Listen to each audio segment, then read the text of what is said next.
ক্রিকেটকে কিভাবে আমরা এগিয়ে নিয়ে যেতে পারি, ক্রিকেটারদের পাশে আমরা কিভাবে দাঁড়াতে পারি শাহিন আলমের মতো, সেই বিষয়টি আমার মনে হয় যে ক্রিকেট বোর্ডের আরও অনেক বেশি নজর দেওয়া উচিত।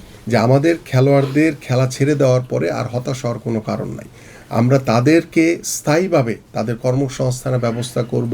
তো বিসিবি থেকে বলা হয়েছে যে তুমি বিষয়টা তারা দেখতেছে, তারপরে একদিনে আমার সাথে কথা হয়েছে, তারপর আর কোনো আমাকে যোগাযোগ করা হয়নি বিসিবির সাথে। এটার জন্য ভালো পারফর্ম করাটা বড় বিষয় না, বড় বিষয় হচ্ছে যে ওই ক্রিকেটার, ওই অসহায় পরিবার এবং সেই আর্থিক অসচ্ছলতার কারণে যে খেলোয়াড়টি নিজেকে তুলে ধরতে পারছে না, তার পাশে দাঁড়ানোটা হচ্ছে ইম্পর্টেন্ট। এবং সেখানে সবচেয়ে বড় যে বিষয়টি সেটা হচ্ছে মানবিকতা। আমরা সেই মানবিকতাটিকে অনেকখানি আমরা দূরে চলে গেছি।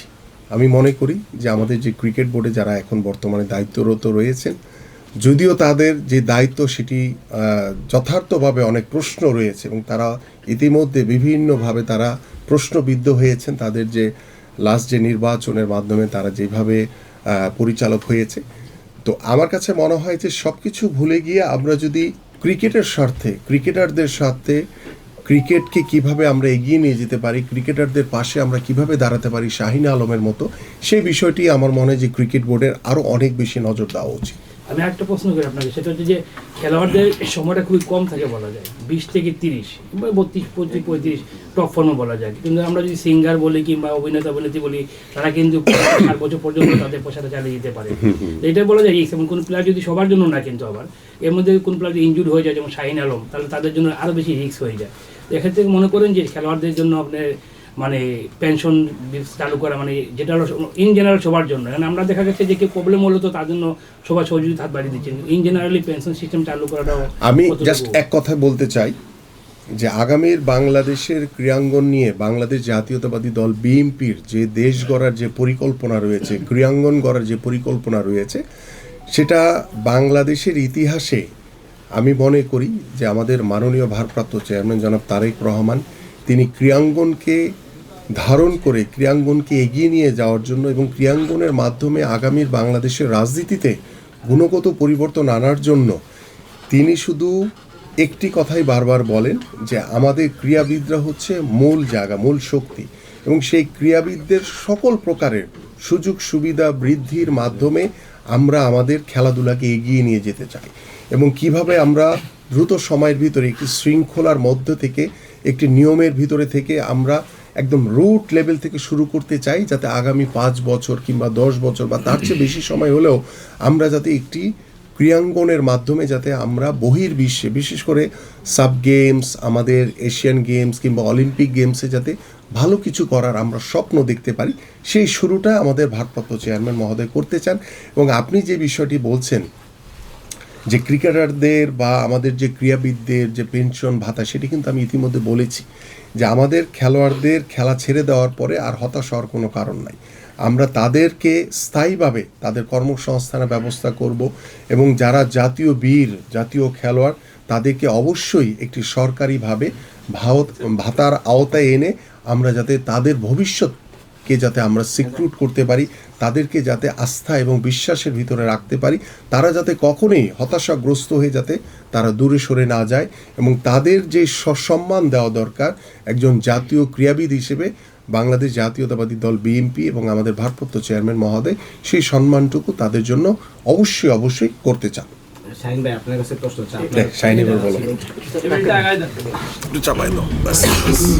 আকবর বা যারা আছে তাদেরকে বিসিবি এখনো সাপোর্ট করছে, আপনি আসলে সাপোর্টটা কেন পান না? কি হয়েছিল আপনার সাথে, একটু যদি সবাইকে বলতেন বিষয়টা। না, সাপোর্ট বলতে এরকম কিছু যে আমার সাথে বিসিবির কোনো ইয়ে নাই, কিন্তু হয়তো বিসিবি আমার এই নিউজটার পর তারা আমার সাথে কথা বলছে, তারা বলছে তারা আমার পাশে আছে এবং সবসময়, বা আকবর ভাইদের হয়তো বা তারা একটা জায়গায় আছে। আমি হয়তো লম্বা সময় ইনজুরিতে ছিলাম, 2 বছর ইনজুরিতে থাকাকালীন ভাইয়ার কথায় আমি একটা আসি যে ভাইয়া যেমন বলছে যে একটা প্লেয়ার যখন মাঠে খেলতে যাবে, তার যখন নেক্সট ডে খেলার সময় তার মাথায় থিঙ্কিং আসবে যে আমি নেক্সট ডেতে কী করব না করব, পারিবারিক সমস্যাগুলো, বা তখন দেখা যাচ্ছে যে ইনজুরি থাকাকালীন অবস্থায় বা মাঠে প্র্যাকটিস করার অবস্থায় দেখা যাচ্ছে যে তখন ফুলফিল সেভাবে প্র্যাকটিসটা হবে না, কারণ আমার মাথায় থিঙ্কিং করতেছে যে আমি কালকে আমার বাসায় কন্ডিশন, যেহেতু আর্থিক একটা সমস্যা, যখন এই জিনিসটা মাথায় আসবে তখন আপনি বা আমি ফ্রিলিভাবে কোনো কাজ সম্পন্ন করতে পারবো না। সেম জিনিসটা আমার মাথায় সবসময় এটা থাকতো, যার কারণে দেখা যাচ্ছে যে আমি ইনজুরি থেকে রিকভার করার পরও বা আর্থিক সচ্ছলতার কারণে প্র্যাকটিসটা ওইভাবে মেনটেন করতে পারি নাই। শাহিন ভাই এদিকে আন্ডার 19-এ যারা খেলেন বিশ্বকাপ খেলার পরে আমরা দেখি যে সবচেয়ে বেশি ক্রিকেটার ঝরে যায়। আপনার যারা সতীর্থ তারা একটা টপ লেভেলে খেলছেন, সেই জায়গাটা আপনি আর্থিক অনটন বা নানা কারণে এই বিষয়টা আপনি বাদেও তো এর আগে অনেকে ঝরে পড়েছে। আপনার কি মনে হয় যে বিসিবি শুধুমাত্র বিশ্বকাপ কেন্দ্রিকই আগাচ্ছে, কিন্তু বিশ্বকাপ ছাড়া যে এই ধরনের তরুণ ক্রিকেটার রয়েছে তাদের দিকে আসলে খুব একটা নজর দেওয়া হচ্ছে না, এবং আমরা দেখেছি যারা বিশ্বকাপ খেলেছে তারা অনেক ক্রিকেটের সঙ্গে অনেকে নাই। এই যে ঝরে পড়ার আসলে কারণটা কি? হ্যাঁ, যেমন ঝরে পড়ার কারণটা হলো মানে আমি যেমন আমার ইনজুরির আগে যেমন আমার দুইজন সতীর্থর ইনজুরি হয়েছিল 19 চলাকালীন, তাদেরকে আমি দেখেছিলাম আমার ইনজুরি হওয়ার আগে তাদেরকে যেভাবে মানে সব দিক থেকে ফ্যাসিলিটিস বলেন, ফিজিও বলেন, ওভারঅল যেগুলো দিক আছে তাদেরকে যেভাবে একটা ট্রিট করা হয়েছিল, বা আমি ইনজুরির পর হয়তো বা আমি একাডেমিতে থাকে পুনর্বাসনের জন্য করছিলাম, তো আমাকে তার ওইভাবে হয়তো ট্রিট করা হয় নাই। এটা হলো একটা বিষয়। আর একটা বিষয় হলো যে আমি ইনজুরি থাকাকালীন আমি নিজের টাকা এবং নিজের ট্রেনার অ্যাক্সেপ্টেবল করে ইফতিকুল ইসলাম ইফতি ভাই উনি আমাকে প্রায় 6 থেকে 8 মাস ইনজুরির সময় দেন। হয়তো উনি সময় না দিলে দেখা যাচ্ছে হয়তো ইনজুরির বিষয়টা আরও আমার অনেক লম্বা হইতো, দেখা যাচ্ছে আরও হয়তো বেশি সময় লাগতো ইনজুরিটা রিকভার করতে। আপনার সতীর্থ যারা ছিলেন আকবর, শামীম, হৃদয়, সাকিব, তারা কি আপনার সাথে এই বিষয় নিয়ে কোনো কথা বলেছিল কিনা? হ্যাঁ, আমার সাথে তানজিদ ইসলাম তামিম ভাইয়ের কথা হয়েছিল, তো তারা বলছে তারা আমার পাশে আছে, তারা এই বিষয়টা সবাই মিলে তারা একটা ব্যবস্থা করবে বলছে আমাকে। আশা একবার শুনছিলাম যে বিসিবির ক্রিকেট অফিস থেকে আপনার সাথে কথা বলা হয়েছে, সেটা কতটুকু সত্য এবং আসলে কি আপনার সাথে কথা বলা হয়েছে? হ্যাঁ, আমার সাথে ফাহিম স্যারের কথা হয়েছিল। স্যার বলছে যে ঠিক আছে, তুমি টেনশন করো না, তোমার বিষয়টা আমরা দেখতেছি, আমাদের মাথায় আছে। সেটা কতদিন আগে? এটা হলো 3-4 দিন আগে, যেদিন নিউজটা হয় তারপরের দিনে।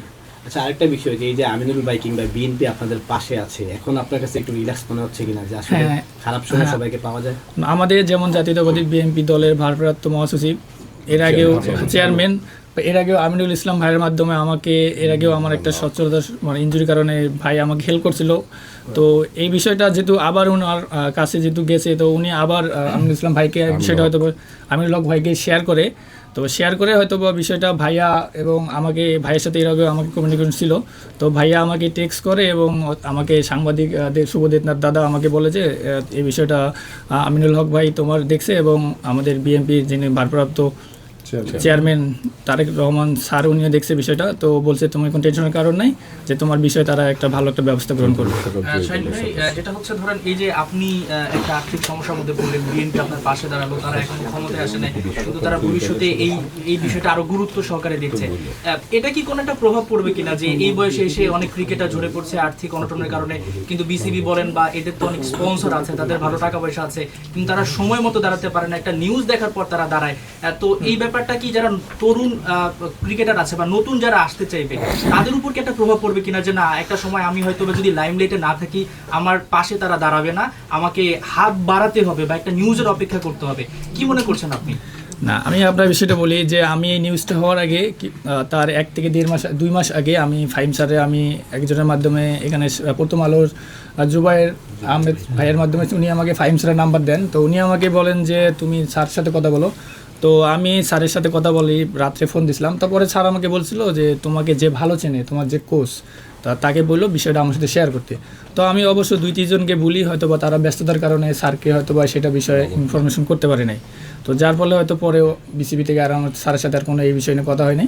তো পরে নিউজের পর হয়তো বা তারা আবার বিষয়টা দেখতে পারছে, তারপর হয়তো বা আমার সাথে এই বিষয় নিয়ে কথা বলছে। শাহিন, এখানে একটু অ্যাড করি যে ফাহিম ভাই যে কথাটা বলেন, তার মানে কি আপনি বলার পর কি উনি আপনার কথাটাকে পুরোপুরি মানে আস্থার সাথে নেননি, এরকম মনে হয়েছে আপনার? না, আস্থার সাথে নেননি, উনি আমাকে বলছে ঠিক আছে, আমি আমার ফোন দিয়ে সব কিছু মানে বিষয় খুলে বলি, স্যার আমি অমুক, আমি বাংলাদেশ আন্ডার-19 বিশ্বকাপের চ্যাম্পিয়ন খেলা ছিলাম, আমার নাম শাহিন, এবং স্যার আমার এই অবস্থা, আমি ইনজুরির বাইরে ছিলাম। তো পরে স্যারের সাথে কথা বলবার উনি আমাকে এটাই বলছিল যে তোমাকে যে ভালো চেনে, তোমার আন্ডার-19 যে কোচ ছিল বা যারা তোমাকে ভালো অবস্থান জানে বিসিবি যারা আছে, তাদের সাথে তুমি বিষয়টা শেয়ার করো, তারা যেন আমাকে বিষয়টা ইনফর্ম করে। অবশ্যই আমি 2-3 জন স্যারকে এই বিষয়টা জানাই, তো হয়তো বা তারা ব্যস্ততার কারণে হয়তো বা স্যারকে ওই বিষয়টা ইনফর্ম করতে পারেনি। ফাহিম ভাই আপনার সাথে যোগাযোগ করেন নাই? না, পরে আর স্যার আমার সাথে যোগাযোগ করা হয়নি, তো পরে নিউজের পর তারা আমার সাথে আচ্ছা, ফাহিম স্যার যখন আপনার সাথে আপনি যখন যোগাযোগ করেছেন তখন আপনাকে আপনার কোচের থ্রুতে যোগাযোগ করার কথা বলছে, বাট যখন নিউজ হয়েছে তখন তিনি নিজেই যোগাযোগ করেছেন আপনার সাথে? হ্যাঁ, নিউজ হওয়ার পর তখন বোর্ড থেকে আমাকে উনি ফোন করছেন এবং সিও স্যারও আমাকে ফোন করেছিলেন। এই জিনিসটা কি একটু কষ্ট করে কিনা, যেখানে আপনি ডাইরেক্ট সরাসরি ওনার সাথে কথা বলছেন, তারপর তিনি আবার অন্যজনকে বলেন তার মাধ্যমে আপনাকে আসতে, বিষয়টা একটা হতে পারে উনি আমার বিষয়টা হয়তো ভাবে জানেন না বা আমাকে Seriously চেনেন না, নেননি, seriously না আমাকে চেনেন না বা যেটাই হোক, তো এই কারণে হয়তো বা উনি চাচ্ছিল যে আর যিনি আমাকে ভালোভাবে চেনে তার মাধ্যমে বিষয়টা ওনার কাছে মানে শেয়ার করার কারণে যে আমার কন্ডিশনের অবস্থাটা। এই যে আমিনুল হক ভাইয়ের মাধ্যমে বা বিএনপির মাধ্যমে এখন একটা সহায়তা আপনি পাচ্ছেন, আপনি আবার ঘুরে দাঁড়ানোর একটা প্রত্যয় আপনার মধ্যে তৈরি হচ্ছে। এখন দেখা দেখি যদি বিসিবি আপনার পাশে দাঁড়ায়, তো সেক্ষেত্রে বিষয়টাকে আপনি কিভাবে অ্যাকসেপ্ট করবেন বা আপনি কিভাবে নেবেন? কারণ এই যে এতগুলো গণমাধ্যমে নিউজটা যাবে, তারপরে গুরুত্ব পাবে, অর্থাৎ বিসিবিকে কোনো সময় ধাক্কা না দিলে তাদের টনক নড়ে না। বিসিবির সাথে কি এতে কি আপনার আবার নতুন করে কোনো দূরত্ব তৈরি হবে কিনা, কি মনে করছেন? না, দ্রুত তৈরি হবে বলতে আমি বলছেন, যেহেতু আমাকে ভাইয়া মানে বিসিবি থেকে যেদিন আমাকে ফোন করা হয়েছে তার পরের দিনেই কিন্তু ভাইয়া আমাকে করছে, কারণ হয়তো বা বিসিবির আগেই ভাইয়ের সাথে আমার কমিউনিকেশন, এবং আপনারা হয়তো দেখতে পাচ্ছেন তারা আমাকে একটা আর্থিক অনুদানের জন্য হয়তো বা আপনাদেরকেও প্রেসে জানিয়ে দেওয়া হয়েছে।